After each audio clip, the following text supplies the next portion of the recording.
While it's true that it is such an honor and joy to serve Jesus, it's also true that we desperately need a word of encouragement while we're serving him at times. I'm Jen Brooks from Anchored and Assured, and I am so excited to provide a word of encouragement for you as you're serving the Lord in whatever capacities and callings that he has set before you in your purpose. This is a very powerful analogy that the Lord has given me that he has actually brought back to my mind several times since he's given it to me, and I'm feeling compelled to share it with you today, and I hope that it has an impact on you as well. So for this analogy, I need a prop, got a baseball bat. Now, full disclosure, I have never played baseball. When we play in the backyard, I stink. No one wants me on their team, and I can't say I blame them because quite honestly, I wouldn't want me on my team either if I were them. So I already know that my stance and technique will be off. No need to blow up my comment section with how much I stink. I already know. I do have 3 boys, however, that all play baseball, so I did learn a little bit about the game and proper technique. So I'm pulling on that experience, not firsthand, as I demonstrate this analogy that the Lord's given me. So I know when you're up to bat, proper technique is essential. You want to stand in a proper stance with your legs apart, and you want to have your bat off your shoulder, and you lean back on your back leg first as you keep your eye on the ball. Got to keep your eye on the ball. And then as you swing through with all your might, you're going to shift your weight forward, make contact with the ball, hopefully, and then where is your gaze tempted to go after you make contact? It's tempted to go on the ball, because you want to know the result of your hit. Was it the big one? Do I get to run all 4 bases and have a home run or a grand slam? Or is it going to be a pop-up that's going to get caught and I'm going to get out? Even though that player is so tempted to keep their eye on the ball as they're running forward, you'll often hear coaches or parents yelling, get your eye off the ball at that point. So you go from keep your eye on the ball to get your eye off the ball really quickly, because where do they need to be looking in that moment? As they're running, they need to have their eye on the coach, because the coach is the one that will provide encouragement. If they have to run faster, come on. Or if it is an out and they need to head back to the dugout, or hey, maybe it's just stop. We're going to stop here at first base.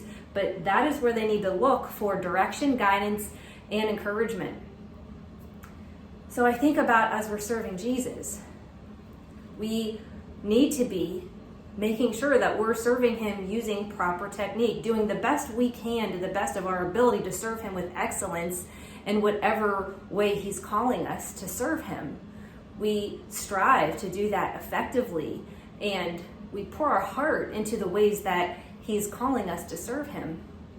But then after we do the thing, whatever the thing is that he's calling us to do, we're so tempted to have our gaze on the result of what he's called us to do. And that's a distraction, because we need to learn that the results are up to him. We need to leave them with him.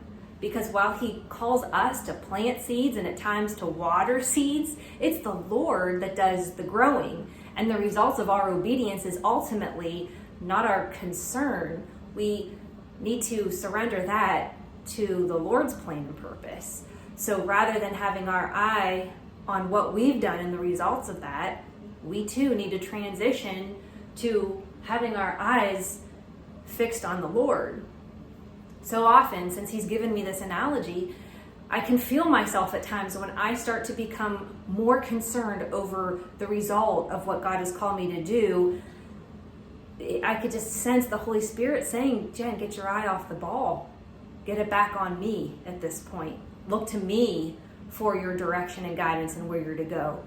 Because you know what else? When a player is running towards first base, but their eye is on the ball, it's going to distract them in such a way that will slow down their pace, and they won't be as effective in their running as if they were fully engaged with their eye on the coach, looking for his cues and instruction.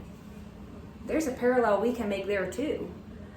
Keeping our eye on our effects or the results of what God is calling us to do will also diminish our effectiveness. because it will distract us from Him. So I encourage you, as you're serving Him, that yes, we need to make sure we're doing the best to our ability to have good form, to have everything that He's calling us to do, that we execute it with excellence to the best of our ability.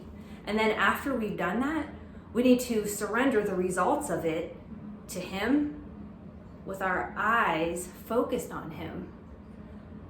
So I hope that you find much encouragement in the words, "Get your eye off the ball" today. It's an honor